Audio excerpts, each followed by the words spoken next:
আজকে আমি আপনাদের জন্য শাওলিন উডেন ম্যান সিনেমার এক্সপ্লেনেশন নিয়ে হাজির হয়েছি। মুভিটি শুরু হয় একটি স্ট্রিক্ট শাওলিন মনাস্ট্রিতে, যেখানে অনেক লোক থাকতো। তারা সকলে সেখানে কঠিন পরিশ্রম করে, আর তারা সেরা কুংফু মাস্টার হতে চায়। তাদের মধ্যে একজনের একেবারেই ট্যালেন্ট ছিল না, আর তার নাম ছিল লিটল মিউট। আর সে কোনো কারণ ছাড়া কথা বলতো না। সে তার বাকি সঙ্গীদের সাথে এত বেশি পরিশ্রম করতে পারত না, তাই সবাই তাকে নিয়ে হাসি ঠাট্টা করত। এর পরের সিনেই দেখা যায় যে তাদের মাস্টার সকলকে একটা কাজ করতে বলে, যেটা তাদেরকে ওয়েটলেস টেকনিক শিখতে সাহায্য করবে। সে তাদেরকে একটা লোহার জুতো পরে নদী থেকে দুটো বড় জলের পাত্র ভরতে বলে, এবং সেই একটা জুতোর ওজন প্রায় 5 কিলোরও বেশি হবে। এবং শুধু এতটাই নয়, তাদেরকে সেই জলের পাত্রগুলো ভরে প্রায় পাহাড়ের ওপরে 1 মাইল হাঁটতে হবে। এবং একবার তারা এই টেকনিকটা যদি শিখে যায়, তাহলে তারা একটা পাখির মতো ক্ষমতা পেয়ে যাবে। তারা একটা ছাদ থেকে অন্য ছাদে লাফাতে পারবে, এবং তারা এরিয়াল অ্যাক্রোব্যাটিক্স করতেও শিখে যাবে। লিটল মিউটের সঙ্গীরা দেখতে পায় যে সে এই টাস্কটা করতে ভীষণ এক্সাইটেড, আর সেটা দেখেই তারা তাকে প্রথমে যেতে দেয়। তারা খুব কনফিডেন্ট ছিল যে সে এটা পারবে না, আর তারা জানতো যে সে সবার শেষে ওই টাস্কটা শেষ করবে। এবং তারা ঠিক যেমনটা আশা করেছিল ঠিক তেমনটাই হয়। সেই ভারী জলের পাত্র নিয়ে এবং সেই দুটো ভারী জুতো পরে সে আর নড়তেও পারে না। সবাই তাকে ওভারটেক করে আগে চলে যায়, আর সে সবার পেছনে পড়ে যায়। এবং সবার শেষে তাকেই পাহাড়ে উঠতে দেখা যায়। সেখানে তার ওই দুটো বালতি পড়ে যায়, আর সে হতাশ হয়ে সেখানে বসে পড়ে। সে তার মন প্রাণ দিয়ে চেষ্টা করছিল সেই মনাস্ট্রিতে টিকে থাকার, কিন্তু এরকম একটা ফেলিয়ার তাকে আরো বেশি ভয় পাইয়ে দিল। এরপর সে ভাবতে থাকে যে কিভাবে তার জীবনের এই জায়গায় সে পৌঁছেছে। তখনই আমরা একটা ফ্ল্যাশব্যাক দেখতে পাই। কিছু বছর আগে লিটল মিউটের বাবাকে একটা মুখোশধারী ডাকাত খুন করে দেয়, এবং সেই খুনি আসলে একজন কুংফু মাস্টার ছিল। আর সে তার বাবাকে খুন করবার আগে তাকে খুব বাজেভাবে আহত করে দিয়েছিল। আর এই কারণেই লিটল মিউট সেই মনেস্ট্রিতে জয়েন করে, যাতে সে ওই খুনিটার সঙ্গে লড়াই করবার মতন নিজেকে সক্ষম করে তুলতে পারে। সে যখন এই কথাগুলো ভাবছিল, তখনই তার সামনে একটা নান আসে। সেই নান যখন দেখতে পায় যে লিটল মিউট হাল ছেড়ে দিয়েছে, তখনই সে তাকে অনুপ্রেরণাদায়ক কিছু কথা বলে উৎসাহিত করে। সেই নানের নাম ছিল 5 প্লামস, আর সেও একজন কুংফু এক্সপার্ট। তার সঙ্গে কথা বলার পরে লিটল মিউট 1000 চেষ্টা করে সেই টাস্কটা সম্পূর্ণ করে, কিন্তু তবুও সে সবার শেষে এই টাস্কটা কমপ্লিট করতে পারে। এবং এই কারণের জন্যই সেই মাস্টার তাকে অলস বলে। সে তাকে এটাও বলে যে এত বছরে কোনো স্টুডেন্টকে সে দেখেনি যে এই টাস্কটা করতে এতটা সময় লাগায়। এবং এর শাস্তি স্বরূপ লিটল মিউটকে সারা মাস কাঠ কাটতে হয়। এরকমই একদিন যখন সে কাঠ কাটছিল, তখনই মনেস্ট্রির বাইরে একটা মাতাল মঙ্ক তার কাছে আসে। সেই লোকটা কুংফুর ব্যাপারে কিছু একটা কথা বলতে থাকে, যেটা শোনার জন্য লিটল মিউটের কোনো আগ্রহই ছিল না। কিন্তু তখন সে একটা গোপন কথা তাকে বলে সেই মনেস্ট্রির ব্যাপারে। এবং তারপরেই তারা একটা লুকোনো চেম্বারে পৌঁছায়, যেটা একটা ঝর্ণার পেছনে ছিল। এবং এই জায়গাটাতে একমাত্র উঁচু স্তরের মাস্টারদের যাওয়ারই পারমিশন ছিল। সেখানে তারা দেখে যে একটা বুড়ো লোককে বন্দি বানিয়ে রাখা হয়েছে, এবং তার হাত পা দেওয়ালের সাথে একটা চেন দিয়ে বেঁধে রাখা হয়েছে। লিটল মিউট জানতো না যে সেই লোকটা কি দোষ করেছে, কিন্তু তার সেই লোকটার শাস্তি দেখে খুব খারাপ লাগে। সেখানে এরপরেই দুটো মঙ্ক এসে তাকে জল আর খাবার দিয়ে যায়। তারা যখন সেখান থেকে চলে যায়, লিটল মিউট সেখানে গিয়ে সেই বন্দি মানুষটাকে খেতে সাহায্য করে। লিটল মিউট এরপরেই জানতে পারে যে আসলে সেই লোকটা কোনো মঙ্ক নয়। সেই লোকটা খাবারটা খায় আর লিটল মিউটকে বলে পরের বার তার জন্য মদ নিয়ে আসতে। এইখানে জানা যায় যে আসলে এই বন্দি লোকটাই লিটল মিউটের বাবাকে খুন করেছিল। এর পরের সিনে আমরা দেখতে পাই যে সেই মনেস্ট্রির বেস্ট স্টুডেন্টরা তাদের ফাইনাল টাস্কের জন্য রেডি হয়, যেটা সব স্টুডেন্টদেরকে শেষ করতে হবে এই শাওলিন মনেস্ট্রি থেকে গ্র্যাজুয়েট হওয়ার জন্য। এবং এই টাস্কটার নাম ছিল উডেন টাস্ক। সেই টাস্কের জন্য তাদের একটা সরু হলের মধ্যে দিয়ে যেতে হবে, যার মধ্যে 36টা শাওলিন উডেন পুতুল রয়েছে। এই পুতুলগুলো আসলে একটা মেকানিক্যাল পুতুল ছিল। যখনই কোনো মানুষ সেই হলে প্রবেশ করবে, তারা তার উপরে আঘাত করতে শুরু করে দেয়। সেই পুতুলগুলো একটা সাধারণ মানুষের থেকে প্রায় 50% বেশি শক্তিশালী এবং গতিতে দ্রুত ছিল। তাই সেই টাস্কটা তাদের পক্ষে ভীষণ কষ্টকর হয়ে ওঠে।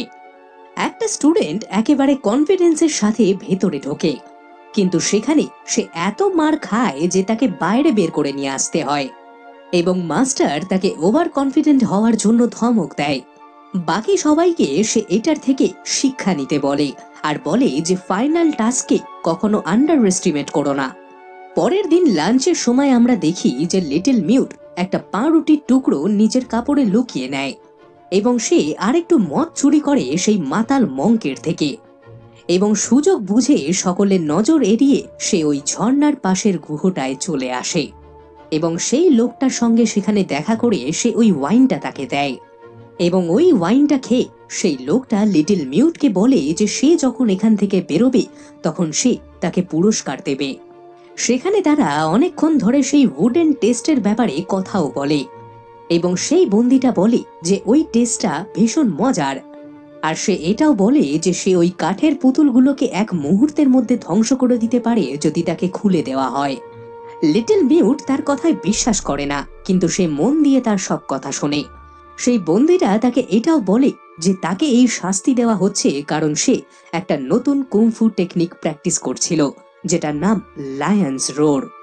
এবং বাকি মঙ্করা এটা চায় না যে সে সকলের থেকে আরো বেশি শক্তিশালী হয়ে উঠুক, তাই তারা তাকে এখানে বন্দি বানিয়ে রেখেছে।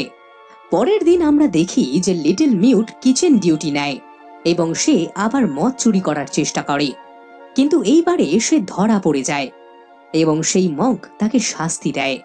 সে তাকে ওই রান্নাঘরটা প্রতিদিন পরিষ্কার করার ডিউটি দিয়ে দেয়, এবং তারপরে সে ওই রান্নাঘরটা প্রায় 1 ঘন্টা ধরে পরিষ্কার করে সেই মঙ্কটাকে খুশি করে, এবং সেখান থেকে তারপরে সে চলে যায়। এর পরের সিনেই আমরা দেখি যে লিটল মিউট আবার সেই মঙ্কটার কাছে গিয়ে তাকে খেতে দেয়, আর এটা দেখে সে খুব খুশি হয়, এবং খুশি হয়ে সে লিটল মিউটকে তার সেই কুংফু টেকনিক শেখাবে বলে। সে চেনে বাঁধা থাকলেও তার টেকনিকগুলো অন্য মঙ্কদের থেকে আলাদা ছিল। লিটল মিউট সেই সব কিছু মন দিয়ে শিখতে থাকে। সেখানে সে বাজে নিয়মগুলো না মেনে ভালো রুলগুলো রোজ প্র্যাকটিস করতে থাকে, এবং টানা বেশ কিছু মাস ধরে সে সেটা করে, এবং আস্তে আস্তে সে ওই বন্দি লোকটার একটা বেস্ট স্টুডেন্ট হয়ে ওঠে। একদিন বিকেলে সে ওই গুহর বাইরে কুংফু প্র্যাকটিস করছিল, তখন 5 প্লামস তাকে দেখে নেয়, এবং তখনই সে বুঝে যায় যে যে কুংফু স্টাইলটা লিটল মিউট প্র্যাকটিস করছে সেটা মনাস্ট্রিতে শেখানো হয় না। এটা অনেকটা বেশি ভয়ঙ্কর, এবং ক্রিমিনালরাই বেশিরভাগ এটা ব্যবহার করে, এবং আসল কুংফুর থেকেও এটা অনেকটা আলাদা। এরপর সে লিটল মিউটকে বলে যে একজন মানুষ কখনোই বিপদ তৈরি করার জন্য কুংফু শেখে না, এবং কুংফু ব্যবহার করে কখনোই ক্রিমিনাল হওয়া যায় না, কারণ কুংফু একটা পবিত্র শিল্প, আর এটা একমাত্র তখনই ব্যবহার করা উচিত যখন অন্যকে বা নিজেকে বাঁচাতে হবে। কিন্তু সে যেইভাবে কুংফুটা এখানে শিখছে সেটা কুংফুর উদ্দেশ্যকে ব্যর্থ করা হচ্ছে, তাই সে লিটল মিউটকে বলে যে তুমি যা কিছু শিখেছো সব ভুলে যাও। এরপরেই দেখা যায় যে 5 প্লামস তাকে গ্লাইডিং স্নেকের স্টাইল শেখাতে থাকে, আর এই স্টাইলটা একদম তার শেখা স্টাইলের বিপরীত।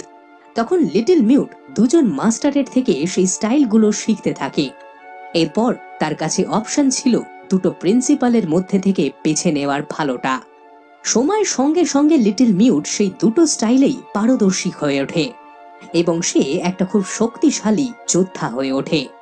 একদিন ট্রেনিং এর পরে সেই বন্দিটা লিটল মিউটকে বলে যে সে লায়ন্স রোড স্টাইলে সবকিছু শিখে গেছে, আর ওই ফাইনাল টাস্কে নামবার জন্য এখন সে প্রস্তুত। সেই বন্দিটা জানতো যে তাদের এটা শেষবারের জন্য দেখা হচ্ছে, কারণ ওই টাস্কটা শেষ করতে পারলে লিটল মিউট গ্র্যাজুয়েট হয়ে যাবে। সেই কারণে সেই বন্দিটা লিটল মিউটের হাতে একটা কাগজের টুকরো দেয়, আর সে তাকে এভারগ্রিন ওষুধের দোকানে ক্যাশিয়ারের হাতে এটা দিয়ে দিতে বলে। আর এইটুকু লিটল মিউট তার মাস্টারের জন্য শেষবারের মতো করতে পারত। সে রাজি হয়ে যায়, আর এরপরে সেই দিনটা আসে যেদিন লিটল মিউট এই ফাইনাল টাস্কে নামবে। সবাই ভাবে যে এটা একটা জোক, কিন্তু লিটল মিউট সেই হলে ঢুকে সেই কাঠের বোতলগুলোর সঙ্গে লড়তে থাকে। সে ওই দুটো মাস্টারের থেকে যা কিছু শিখেছে সমস্ত স্কিল সে ব্যবহার করে এবং অবশেষে সেই কাঠের ডামিগুলোকে সে হারিয়ে দেয় এবং সম্মানের সাথে সে গ্র্যাজুয়েট হয়। সেই মনাস্ট্রিটা ছেড়ে যাওয়ার আগে সে সেখানকার হেড মঙ্কের কাছে যায়। এই উডেন টাস্কটা অনেক বছর কেউ পাশ করতে পারেনি। এই জন্য মঙ্ক বুঝতে পারে যে লিটল মিউট সবার থেকে আলাদা এবং কিছু আলাদাই সে করেছে। লিটল মিউট তাকে কিছু বলে না, কিন্তু মাস্টার বুঝতে পেরে যায় যে সে ওই বন্দির সঙ্গে দেখা করত। এরপর সে ঈশ্বরের কাছে লিটল মিউটের জন্য প্রার্থনা করে আর সে তাকে জিজ্ঞাসা করে যে ওই বন্দি তাকে কিছু দিয়েছে কিনা। সে তার মাস্টারের প্রতি লয়াল থাকে এবং কোনো উত্তরই সে দেয় না। সে চলে যাওয়ার আগে তার হাতে একটা উডেন স্ক্রল আর তাকে বলে সাবলাইম মাস্টারের সঙ্গে সেই পাহাড়ে গিয়ে দেখা করতে। পরের সিনে দেখা যায় লিটল মিউট সেই ওষুধের দোকানে ক্যাশিয়ারের সঙ্গে দেখা করে। সে ওই মেসেজটা পড়ার সঙ্গে সঙ্গে বুঝে যায় যে সেটা কে পাঠিয়েছে। তখন আমরা জানতে পারি সেই বন্দির নাম ক্যাং আর সেই গ্রিন ড্রাগন নামের একটা গুন্ডা দলের সর্দার। সে ওই মঙ্কদের জন্য শুধু থ্রেট ছিল না, বরং সে ভয় এবং হিংসে ছড়িয়েছিল। এমনকি সে অনেক সাধারণ মানুষকে প্রাণে মেরে ফেলেছিল। সেই মেসেজটায় সে তার গ্যাংয়ের লোকেদেরকে বলেছিল যে তার ফেরা অবধি অপেক্ষা করতে। লিটল মিউট এখনো কিছু বুঝতে পারেনি আর সে সাধারণভাবেই নিজের জীবন কাটাতে থাকে। একদিন সে একটা রেস্টুরেন্টে যায় যেখানে লিটল মিউট দেখতে পায় যে সেই ডাকাত দল একটা ওই রেস্টুরেন্টের মালিকের মেয়ের সঙ্গে খারাপ আচরণ করছিল। লিটল মিউট সেই মেয়েটিকে ওই ডাকাতের হাত থেকে রক্ষা করে আর এই কারণেই সেই মেয়েটির বাবা তাকে প্রশংসাও করে। এর ফলে সে সেখানে যতদিন থাকতে চায় তাকে থাকতে দেওয়া হয়। এরপরে একদিন সেই শাওলিন মনাস্ট্রির মাস্টার একটা জোরে চিৎকার শুনতে পায়। তারা যখন সেই গুহাতে পৌঁছায় তারা দেখতে পায় যে সেই গুহা ফাঁকা।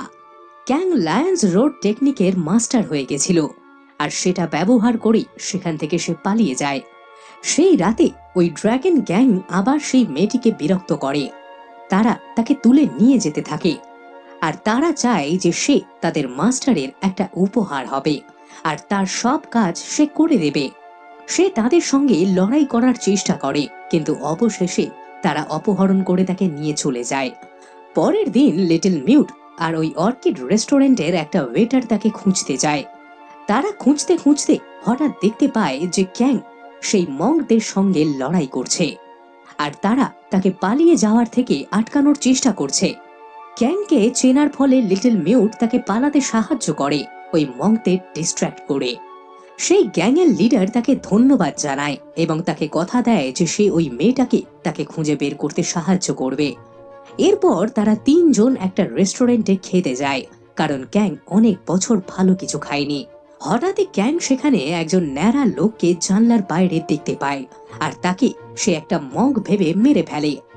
এরপরে সে যখন নিজের ভুল বুঝতে পারে তখন সে নিজের ভুল স্বীকার না করে ওই লোকটার ন্যাড়া হওয়ার উপরে দোষ দিয়ে দেয় এবং তারপরেই সে ওই রেস্টুরেন্টের মালিকের পুরো পরিবারকেই মেরে ফেলে। এটা দেখে লিটল মিউট অবাক হয় আর সে কখনো ভাবেনি যে মানুষকে সে এত রেসপেক্ট করত সে একটা নির্দোষ পরিবারকে এভাবে মেরে ফেলতে পারে। এরপর সে ওই লোকটাকে জিজ্ঞেস করতে গেলে তাকে আর সেই ওয়েটারকে লাথি মেরে বের করে দেওয়া হয় আর এরপরই সেই মেয়েটিও আহত না হয়ে বাড়ি ফিরে আসে। সে বলে সেই দলের নেতা তাকে কিছুই না বলে ছেড়ে দিয়েছে। এর পরের দিন লিটল মিউটের সেই স্ক্রলটার ব্যাপারে মনে পড়ে যেটা তাকে সেই সাবলাইন মাস্টারকে দিতে হতো। সে আর সময় নষ্ট না করে তখনই পাহাড়ে যায় আর সেই অন্ধ মাস্টার তার জন্য সেখানে অপেক্ষা করছিল। সে ওই স্ক্রল ছুঁয়ে বুঝতে পারে যে লিটল মিউট ক্যাং এর স্টুডেন্ট আর লিটল মিউট তার থেকে ভুল টেকনিক শিখেছে, কিন্তু তাকে কথা দিয়েছিল যে সে ঠিক পথে চলবে। এরপরে সে বলে যে ওই মনাস্ট্রিতে সে ক্যাং এর মাস্টার ছিল এবং সেই তাকে কুংফুর ব্যাপারে সবকিছু শিখিয়েছে, কিন্তু ক্যাং তার মাস্টারকে এই সব কিছু শোধ দিয়েছিল ভায়োলেন্সের মাধ্যমে আর সে সবাইকে মারতে শুরু করে আর তার শিক্ষাগুলো অপব্যবহার করতে সে শুরু করে দেয়। তাকে শেষ অবধি বন্দি বানিয়ে নেওয়া হয়, কিন্তু সেই সাবলাইন মাস্টার ক্যাং এর সমস্ত দোষের ভার নিজের ঘাড়ে নেয় এবং সে শাস্তি স্বরূপ নিজেকে অন্ধ বানিয়ে দেয় আর তারপর থেকেই সে ওই মনাস্ট্রি ছেড়ে পাহাড়ে চলে আসে। কিন্তু সে মনাস্ট্রির সাহায্যের জন্য এখনো লড়তে রাজি। আর যে হেড মঙ্ক সেখানে রয়েছে তার এটাই ভয় যে সমস্ত মঙ্কেরা এখন বয়স্ক হয়ে গেছে, আর ক্যাং এবং তার গ্যাং যদি তাদের উপরে আক্রমণ করে তাহলে সেই মনাস্ট্রিকে হয়তো তারা বাঁচাতে আর পারবে না। এবং তাই সেই সাবলাইম মাস্টার তাকে একটা বই দেয়, এবং সেখানে কুংফু স্টাইলের ব্যাপারে অনেক কিছু লেখা ছিল। আর সেইগুলো খুব কঠিন এবং পবিত্র টেকনিক, আর খুবই কম লোকই সেগুলো শিখতে পারত। এরপর কিছু বছর ধরে ক্যাং আর তার সঙ্গীরা অ্যাটাকের একটা প্ল্যান বানায়, এবং লিটল মিউট তার সেই থার্ড কুংফু টেকনিকও শিখতে শুরু করে। সে তার কাঁধে এখন প্রায় 300 কেজি ওজন নিয়ে থাকতে পারে। এছাড়াও সে অনেক কঠিন এক্সারসাইজ প্র্যাকটিস করে, আর সেই হেড মঙ্কও সেই বইয়ের সাহায্যে তাকে নানা ধরনের স্টাইল শেখাতে থাকে। এরপরেই একদিন ক্যাং এবং তার লোকেরা অবশেষে সেই মনাস্ট্রিতে আক্রমণ করে। লিটল মিউট তাদের আটকানোর চেষ্টা করে। কিং হাসে আর বলে সেই তার বাবাকে মেরেছে। এরপর আমরা লিটল মিউটকে কথা বলতে দেখি, কারণ সে প্রতিজ্ঞা করেছিল যে সে তার বাবার খুনিকে খুঁজে পাওয়ার আগে অবধি কখনো কথা বলবে না। এরপর আমরা কিং আর লিটল মিউটের মধ্যে একটা লড়াই দেখি। King Lions road technique use করে লিটল মিউটের সেই স্নেক স্টাইল অ্যাটাকের থেকে বাঁচবার জন্য, কিন্তু সে তাকে পাল্টা আক্রমণ করতে পারে না। এরপর লিটল মিউট তার আল্টিমেট স্টাইল ব্যবহার করে, এবং একটা লম্বা যুদ্ধের পরে সে জয়ী হয়। আর সবাই সেখানে অবাক হয়ে যায়। কিং তার হার স্বীকার করে নেয়, আর সে খুশিও ছিল যে তার একমাত্র স্টুডেন্ট তার দেওয়া শিক্ষায় মাস্টার হয়।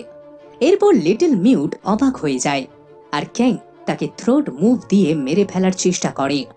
কিন্তু লিটল মিউট ঠিক সময় সরে যেতে ক্যাংয়ের নিজেরই লেগে যায়, আর এর ফলে সে সেখানে নিজেই মারা যায়। সেখানে ক্যাংয়ের মারা যাওয়াতে তার গ্যাংয়ের লোকেরা ভয় পালিয়ে যায়, এবং লাস্ট সিনে আমরা দেখতে পাই যে লিটল মিউট সেই মনাস্ট্রিতে ফিরে আসে, এবং আমরা দেখি যে সেও এখন একটা মঙ্ক হয়ে গেছে। এবং এই হ্যাপি এন্ডিং এর সাথেই এই মুভিটিও এখানেই শেষ হয়ে যায়।